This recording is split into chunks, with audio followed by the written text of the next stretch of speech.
Potensi kita itu tanpa batas. Catat itu. Potensi diri kita itu tanpa batas. Semua batasan-batasan berasal dari diri palsu kita. Sekarang saya katakan potensi kita itu tanpa batas. Jangan dibatasi. Kalau kita sudah menyadari yang 6 tadi, saksikan saya. Kita bisa meraih apapun dengan upaya yang sedikit. Kita bisa meraih apapun dengan upaya yang sedikit. Tidak usah kerja keras. Jadi mohon maaf, ada orang yang untuk makan saja sehari perlu kerja keras. Itu ada yang salah. Orang yang sudah berada di kesadaran ini menjalankan yang 6 tadi. 1, berbagi. 2, mengungkapkan cinta. 3, bisa menerima yang ada. Yang keempat, bisa mendapatkan pemuasan dalam hidup, bukan sekedar rutinitas. Yang kelima, kesehatan dia itu digunakan untuk aktif. Yang keenam, dia sadar dengan potensi yang tanpa batas pada dirinya. Maka dia akan dapat yang ketujuh. Apa itu? Yang ketujuh adalah dia akan meraih apapun yang diinginkannya tanpa harus bekerja keras. Tadi pagi saya nulis satu artikel, udah baca belum di WA Group? Ya. Tentang menyerahkan apa yang ada. Sebenarnya intinya apa? Hidup bukan dengan apa yang seharusnya, tapi hidup dengan apa yang ada. Itu udah saya sampaikan. Itu juga bisa meluaskan. Yang keempat, cobalah kalau kita sekarang ini sudah mengalami rutinitas. Misalkan sholat udah rutin, tahajud sudah rutin, bangun malam sudah rutin, ngaji sudah rutin. Coba dicek. Apakah rutinitas itu memberikan kesadaran baru atau kepuasan pada kita atau tidak? Kalau itu tidak, kalian sedang buang-buang waktu.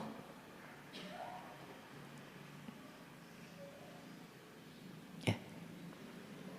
Nanti harus latihan deh. Akhirnya sekarang ini kan kita dijebak oleh pikiran kita. Pokoknya zuhur 4 rakaat, asar 4 rakaat, gitu. Rakaat mana yang membuat kita jadi sadar kita pun nggak tahu. Karena yang dibaca juga nggak sadar kan, betul? Mulai dari takbir sampai salam itu nggak sadar. Pokoknya alhamdulillah, geus beres sholat. Nah kalau itu terjadi, tolong diperiksa. Kalau itu terjadi sebetulnya kita sedang buang-buang waktu. Cobalah, saya bukan ngajarkan ini ya. Cobalah sesekali sholat itu tidak usah cepat-cepat, gitu, dinikmati, ya. Walaupun mungkin dari 4 rakaat itu sholat duhur yang dinikmati 1 rakaat itu lebih bagus dari 4-4-nya tidak dinikmati. Dinikmati mulai baca takbirnya dinikmati, akbarnya Allah tuh karasa. Waktu baca doa iftitah tuh terasa. Inni wajjahtu wajhiya lillati karasa. Menghadapkan wajah batin kepada Allahnya itu terasa. Syukur-syukur kalau udah bisa. Bukan terasa lagi nyata. Wajah Allah nanti aya payuneun. Wah, keren eta mah tuh. Waktu bilang inna sholati wa nusuki wa mahyaya wa mamati lillahi rabbil alamin la syarikalah wa bidzalika umirtu wa bidzalika umirtu wa bidzalika umirtu wa ana awwalul muslimin. Bergetar tuh seluruh sel dalam tubuh. Bagaimana kalau tidak 1 rakaat, saya hanya ingin fokus aja di doa iftitah, itu bagus daripada tidak sama sekali. Rek domen teh doa iftitah nawe. Allahu akbar kabira walhamdulillahi katsira wa subhanallahi bukratan wa asila. Tahu artinya enggak? Wa subhanallahi bukratan wa asila, tahu artinya enggak? Eta sakitu dibaca unggal poe. Dan aku akan sucikan engkau ya Allah pagi dan petang. Aku akan sucikan engkau ya Allah pagi dan petang. Tanya pada dirimu, apakah engkau sudah mensucikan Allah pagi dan petang?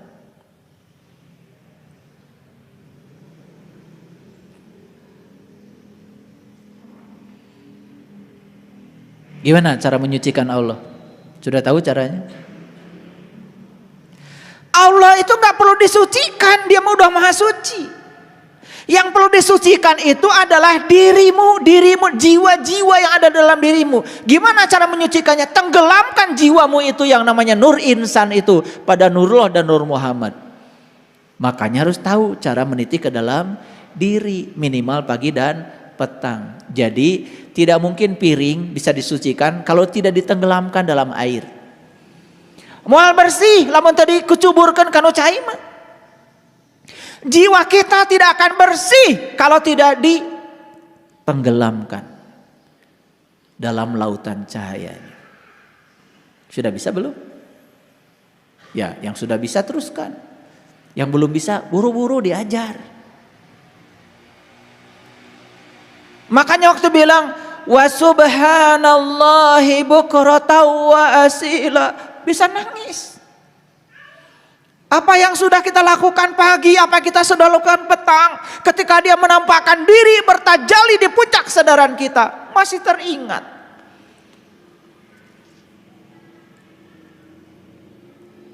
Itu baru sampai situ aja udah nangis. Baru Allahu Akbar kabira walhamdulillahi katsira wa subhanallahi bukratan wa asila. Aduh, itu aja udah berat.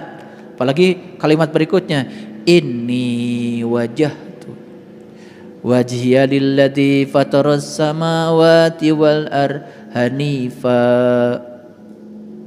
wa ma ana minal musyrikin. Aduh, itu pengakuan yang luar biasa. Sesungguhnya aku bukan orang-orang yang musyrik lagi ya Allah. Aku tidak menduakan engkau lagi ya Allah. Malu ya habis sholat. Masih mencemaskan rezeki. Masih mengkhawatirkan hari esok. Masih takut kekurangan. Padahal baru aja bilang, wa ma ana minal musyrikin. Abdi masanes jalmi musyrik deh ya Allah. Tidak menduakan engkau, tidak selingkuh lagi kepadamu. Hanya engkau tujuanku ya Allah. Hanya engkau, aku yakin kehadiranmu sudah cukup bagiku. Tapi masih ragu-ragu. Kacau sholatnya kayak gitu. Tambah lagi, lebih kacau lagi. Bilangnya inna sholati wa nusuki wa mahyaya wa mamati lillahi rabbil alamin la syarikalah. Wa bizalika umirtu. Kenceng banget. Aku siap menerima apapun perintahmu ya Allah.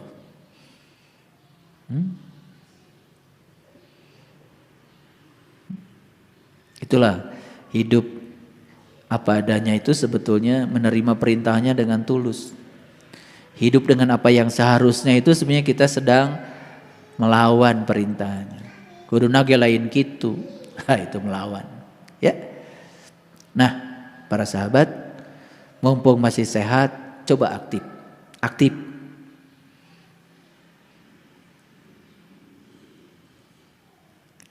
Karena nanti begitu kita sudah tidak seperti sekarang lagi, kepasipan itu akan membuat kita semakin cepat untuk menua. Makanya saya sering mengatakan mumpung masih ada waktu. Mumpung masih ada waktu. Karena Nabi Muhammad mengajarkan jagalah mudamu sebelum datang masa tuamu. Kan gitu. Jadi artinya bukan terus harus muda, bukan. Tetapi maksudnya ya jagalah mudamu sebelum datang masa tuamu itu, mumpung masih bisa melakukan sesuatu, lakukanlah sekarang. Mumpung masih diberi kesempatan untuk bisa nembah jati pagi petang, lakukanlah sekarang. Mumpung masih ada waktu. Mumpung masih sehat. Kan jagalah sehatmu sebelum datang masa sakitmu. Dan jagalah masa kuatmu sebelum datang masa lemahmu. Jagalah hidupmu sebelum datang masa matimu. Keren banget itu pepatah Rasul itu. Sebetulnya beliau ingin memberikan satu pesan yang sangat tajam ya kepada kita untuk memanfaatkan kehidupan. Selanjutnya, ingat, potensi kita itu tanpa batas. Catat itu. Potensi diri kita itu tanpa batas. Semua batasan-batasan berasal dari diri palsu kita. Sekarang saya katakan potensi kita itu tanpa batas. Jangan dibatasi. Kalau kita sudah menyadari yang 6 tadi, saksikan saya. Kita bisa meraih apapun dengan upaya yang sedikit. Kita bisa meraih apapun dengan upaya yang sedikit. Tidak usah kerja keras. Jadi mohon maaf, ada orang yang untuk makan saja sehari perlu kerja keras. Itu ada yang salah. Orang yang sudah berada di kesadaran ini menjalankan yang 6 tadi. 1, berbagi. 2, mengungkapkan cinta. 3, bisa menerima yang ada. Yang keempat, bisa mendapatkan pemuasan dalam hidup, bukan sekedar rutinitas. Yang kelima, kesehatan dia itu digunakan untuk aktif. Yang keenam, dia sadar dengan potensi yang tanpa batas pada dirinya. Maka dia akan dapat yang ketujuh. Apa itu? Yang ketujuh adalah dia akan meraih apapun yang diinginkannya tanpa harus bekerja keras. Bisa, bisa. Bisa, sangat bisa. Baik, kita lanjutkan. Baru ayat yang pertama. Alam nasroh laka sodro. Sudah diluaskan sekarang kesadaranmu? Sudah? Udah sadar sekarang? Sadar. Sadar kalau diri saya potensinya tanpa batas. Sadar, oh sebetulnya meraih sesuatu tuh gak perlu kerja keras loh. Gimana caranya? Kesadaranmu. Kesadaranmu. Gunakan kekuatan positif yang ada pada dirimu. Banyak gak orang yang untuk meraih sesuatu itu harus bekerja keras? Banyak? Itu karena dia kerja pakai otot. Ada gak orang yang kerjanya pakai otak? Itu juga kerja cerdas, tetapi hasilnya masih pas. Ada kerja yang hasilnya tanpa batas. Apa itu? Kerja pakai kesadaran. Itu namanya kerja ikhlas. Makanya kalau hasilnya ingin tanpa batas, kerjanya harus kerja ikhlas. Gimana cara kerja ikhlas? Itu belajar. Belajar menemukan diri sejati dulu. Sebelum kita menemukan siapa diri kita, ikhlas itu masih jauh. Masih transaksional. Betul nggak? Lihat tuh, sekarang banyak sekali berita tentang ya bersedekah yang tadinya ingin dapat banyak malah jadi zong. Kenapa? Dari awal niatnya udah nggak benar. Dan diajarkan supaya niatnya juga nggak benar, transaksional. Jadi itu lupa ya. Wa ahsin kama ahsanallahu ilaika. Gitu. Baik, yang kedua. Wa wada'na anka wizraka. Dan kami pun telah membebaskan beban darimu. Lihat saya semua. Beban-beban hidup itu datangnya dari mana? Dari mana? Dari pikiran. Silahkan kau percaya dirimu sebagai pikiran, bebanmu akan semakin berat. Tapi begitu kita jadi penonton bagi pikiran. Masih ingat lagu saya kemarin kan? Ya. Kabut. Sengajakah engkau mewakili pikiranku? Kabut itu ada putih, ada hitam. Dua-duanya juga menghalangi matahari. Ingat, diriku bukan kabut putih, bukan kabut hitam. Diriku yang sebenarnya adalah langit biru. Aku menerima yang putih, aku menerima yang hitam. Karena aku bukan kabut. Aku adalah langit biru. Berarti kalau aku langit biru, aku bukan pikiran, aku adalah kesadaran. Aku adalah pemerhati bagi pikiran. Coba. Makanya kan lagu itu keren banget, ya. Kabut, sengajakah engkau mewakili pikiranku? Pekat, hitam berarak mengelilingi matahari. Jadi begitu kita jadi kabut, ya sudah. Kabut itu akan mengelilingi matahari. Matahari rohani kita tidak nampak lagi. Jiwa kita menjadi terkurung, tidak terdapat. Tidak ada proses fotosintesis jiwa di situ. Nih saya tidak berbicara proses fotosintesis materi. Proses fotosintesis jiwa. Mataharinya bukan matahari itu lagi, matahari rohani yang ada di sini. Kalau sudah caang di sini, proses fotosintesis jiwa hadir, maka seluruh tanaman jiwa, kesabaran, kearifan akan muncul. Ya. Gitu. Jadi oleh karena itu maka kita jangan jadi kabut ya, jadi langit biru aja. Begitu jadi kabut, langsung tarik, itu bukan aku. Itu diri palsuku, aku bukan itu. Segera jadi pengamat bagi pikiran, keren banget. Ya. Alam nasyrah laka sadroka wa wada'na anka wizroka. Ini K-nya saya baca supaya jelas, K itu kamu. K itu dirimu. Ya. Dan Allah mengatakan, dan kami pun telah membebaskan beban darimu. Lihat saya semua. Begitu kita sadar diri kita bukan pikiran, hilang gak beban? Hilang gak baik buruk? Hilang gak benar salah? Tidak ada beban.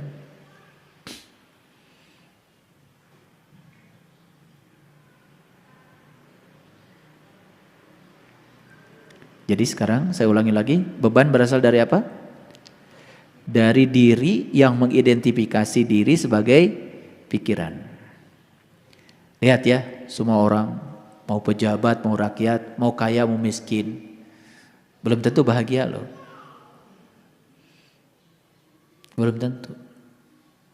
Selama dia mengidentifikasi dirinya sebagai pikiran, harta sebanyak apapun belum tentu dia bahagia. Komo teu boga duit mah. Ya. Makanya kuncinya sederhana. Begitu kita sedang mengidentifikasi diri sebagai pikiran, langsung lain orang eta mah. Urang nusannya nama lain eta. Gitu. Buru-buru. Kita yang sebenarnya tidak terjebak oleh kehidupan dan kematian. Kita yang sebenarnya abadi, sabadi ilahi. Sadari itu. Senyum aja menghadapi apapun. Tidak ada yang menakutkan. Ini udah tingkat tinggi nih ngaji. Ya. Berikutnya apa? Allazi an qadodoh rak. Itulah yang membuat kamu selama ini terbebani punggungmu. Ini udah pada bengkok-bengkok nih punggungnya. Karena semua jadi beban. Hidup yang 5 hari kerja keras, di akhir pekan piknik 1 minggu, itu hidup yang tidak layak dihidupi. Berarti yang 5 hari itu kalian gak bahagia. Hidup yang layak dihidupi itu setiap saat bahagia. Semua hari adalah hari libur. Kade ulah nepi ka teu gawe. Semua hari-hari libur itu artinya setiap hari selalu membuat dia bahagia. Apalagi kerja keras ya selama 11 bulan, akhir tahun piknik cenah supaya bahagia. Bohong. Bohong. Piknik mah. Piknik we iraha wae. Da teu kedah jauh piknik mah. Ke Jelekong aja piknik tuh. Makan di daun pisang aja nasi liwet enak. Betul? Nih, gimana hatinya? Kalau hati dan pikirannya, ya kalau bisa ke Bali nggak apa-apa, ke Bali. Kalau bisa jalan-jalan ke Jepang ya nggak apa-apa, ya. Saya doakan ya.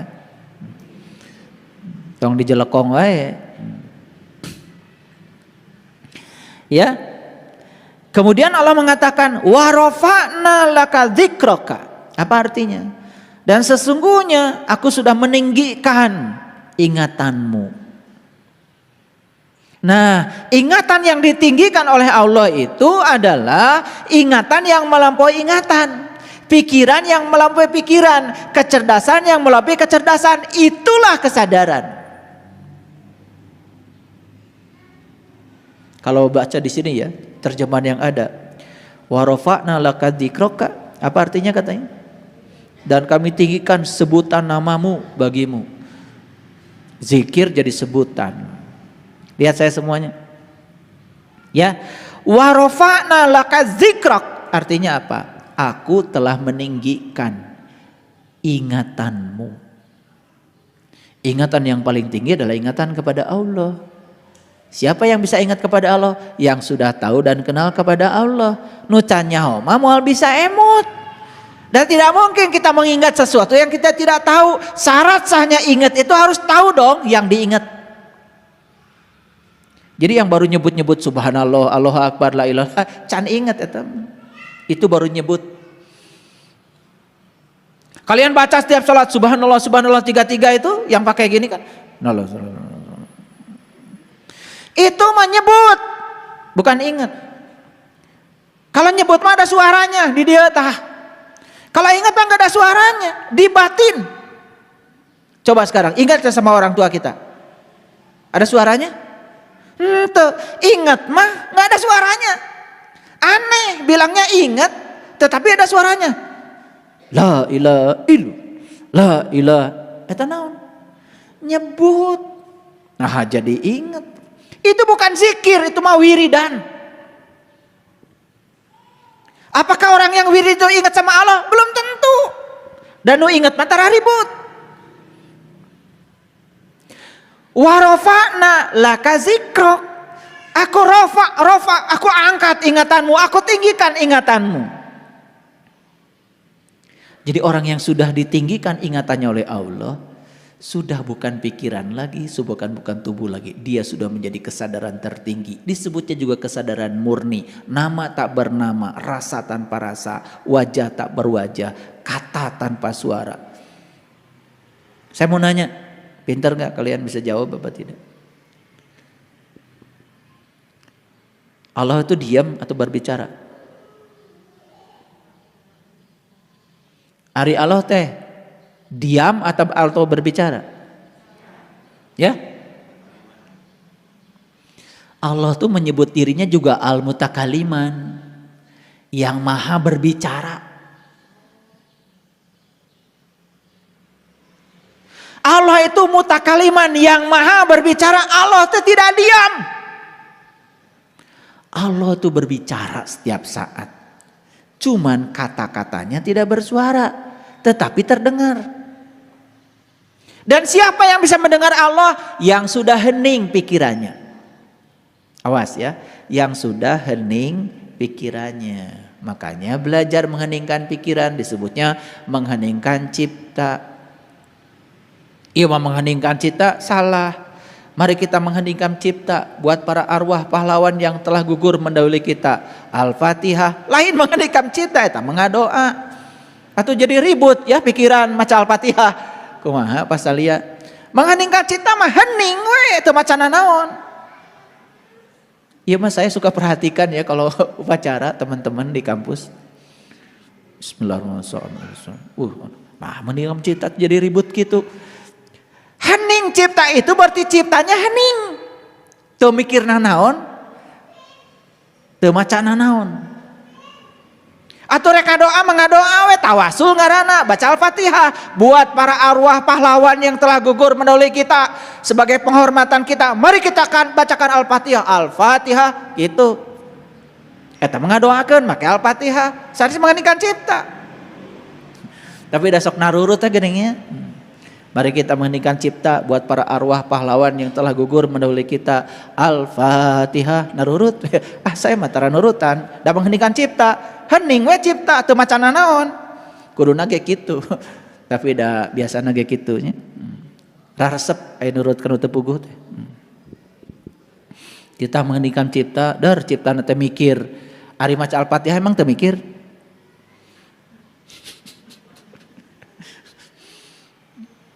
Ya, banyak dagelannya di dunia ini, luar biasa. Ayo teruskan lagi. Warofa'na laka zikrak. Saya tanya para sahabat semua, ingin gak ditinggikan ingatannya oleh Allah? Ingin? Kalau ingin ditinggikan ingatannya oleh Allah, satu, temui dia setiap saat. Nyambung? Nah, sudah pernah dengar kajian An-Nasrah? Belum. Sudah gitu, baru hari ini. Ya, maka fa inna ma'al usri yusran, inna ma'al usri yusran. Di balik semua kesulitan itu ternyata disitulah adanya kemudahan. Di balik semua kegelapan itu disitulah adanya cahaya. Di balik semua ketidakteraturan itu disitulah ada keteraturan. Di balik semua kekacauan itu disitulah ada rekonstruksi. Jadi oleh karena itu jangan membenturkan segala hal yang paradoks. Mitrakan. Di balik kegelapan itulah cahaya itu adanya. Makanya R.A. Kartini mengatakan menyusuri kegelapan untuk menemukan cahaya. Jadi jangan terjebak salah benar. Ya. Gak apa-apa, seburuk apapun masa lalu kita, itu yang telah mengantarkan kita menjadi kita yang hari ini. Teu aya nu lepat, teu aya. Nu lepat mah pikiran orang, sok nilai salah bener, ya. Gak ada yang salah, gak ada yang salah. Semua baik-baik saja. Ya, fa idza faragta fansab wa ila rabbika farghab. Selesaikan masalah satu persatu kalau ada. Insyaallah. Puncak dari semua masalah kan pulang kepada Allah. Betul enggak? Nu raos dikantunkeun, nu teu raos juga dikantunkeun. Kan puncaknya hidup mah wih ka Allah. Nah, jadi kalau kita menelusuri Quran surat An-Nasrah tadi, kita dapat pesan spiritual yang luar biasa. Pertama pesannya, sadar bahwa sesungguhnya diri kita yang sesungguhnya bukan pikiran. Begitu kita bercokol di pikiran, kita akan merasakan hidup sebagai beban. Punggung kita menjadi berat memikul beban itu. Sekarang lepaskan semua beban itu karena dirimu yang sesungguhnya adalah kesadaran murnimu. Oleh karena itu, temui dia setiap saat. Temui dia setiap saat. Begitu kita menemui dia setiap saat, warofa'na laka zikrak, ingatanmu akan aku lesatkan. Ingatanmu akan aku tinggikan. Nah, ingatan yang ditinggikan adalah ingatan yang melampaui segala yang diingat. Ingatannya cuma satu kepada Allah saja. Indah sekali. Mereka yang ingatannya selalu kepada Allah, diliputi oleh cahaya Allah, setiap saat merasakan kehadirannya, hidupnya akan dibebaskan. Itu saja. Belajar spiritual itu. Keren gak? Coba belajar spiritual itu seperti itu. Ya, itulah intisarinya agama. Jadi agama bukan keterampilan membaca Quran, bukan keterampilan menghalus-haluskan suara, bukan. Itu bahasa asing. Kalau kita belajar aja bahasa asing sudah bagus, betul nggak? Iya. Kita bukan orang Arab, kita melafalkan Arab salah, wajar. Orang Arab juga dititah ngomong, sok orang Arab cenah ngomong 3 jebur, heseun. Ya. Iya, coba orang Arab cenah maca ya. Nuju abdi lempang dina galengan, kumargi abdi teu biasa lempang di galengan, abdi 3 jebur. Heseun. Betul enggak? Heseun. Jadi kalau ada orang lain belajar bahasa kita salah, wajar. Kita juga belajar bahasa orang lain salah, wajar. Jangan percaya yang nakut-nakutin. Oh salah bacana asup neraka. Tong percaya. Saya tak ada encan pernah ka ditu. Jadi oleh karena itu maka belajar agama itu harus pakai akal. Ya. Ayo semangat terus. Yang belum bisa baca Quran nggak apa-apa. Mau latihan dulu baca Quran dari awal, tapi jangan takut. Jangan takut salah. Ya. Itu. Jadi nggak usah pusinglah dengan yang begitu. Justru pusing mah kalau kita hari ini belum tahu jalan pulang untuk mati. Dah maut mau ditanya, keyakinan apa? Keyakinan Anda apa? Agama Anda nggak akan mau ditaros. Yang akan ditanya saat mati mah kebaikan Anda apa? Bukan keyakinan. Komo dites baca Quran mah taya bu, taya. Ya. Man robuka mah bukan pertanyaan di kuburan itu, taya kuburan teh singkat jawab ayeuna. Man robuka saha Gusti anjeun teh jawab ayeuna. Wa man kana fi hadi a'ma wa huwa fil akhirati a'ma wa adul sabila. Sing saha anu tepang jeung Allah di dunia, moal tepang jeung Allah di akhirat. Jalannya lebih sesat. Kan gitu Quran lagi. Barang siapa yang tidak melihat di dunia, tidak akan melihat di akhirat dan jalannya lebih sesat. Quran. Betul? Gitu. Udah ngerti sekarang Alam Nasrah? Sok baca nanti di rumah. Alam nasrah laka sadrak. Hup, liren heula. Bener orang teh geus sadar. Bener, geus luas kesadaranana. Betul enggak? Tanya dirina. Can kajawab, baca deui balikan deui. Alam nasrah laka sadrak. Can kajawab, baca deui. Alam nasrah laka sadrak. Kengeng teu ayat pertama unggul 100 kali menang. Daripada tuntas sampai ke ayat 8 tapi teu ngartina naon. Paham? Tuh, boleh. Ya, tidak melanggar syariat kok.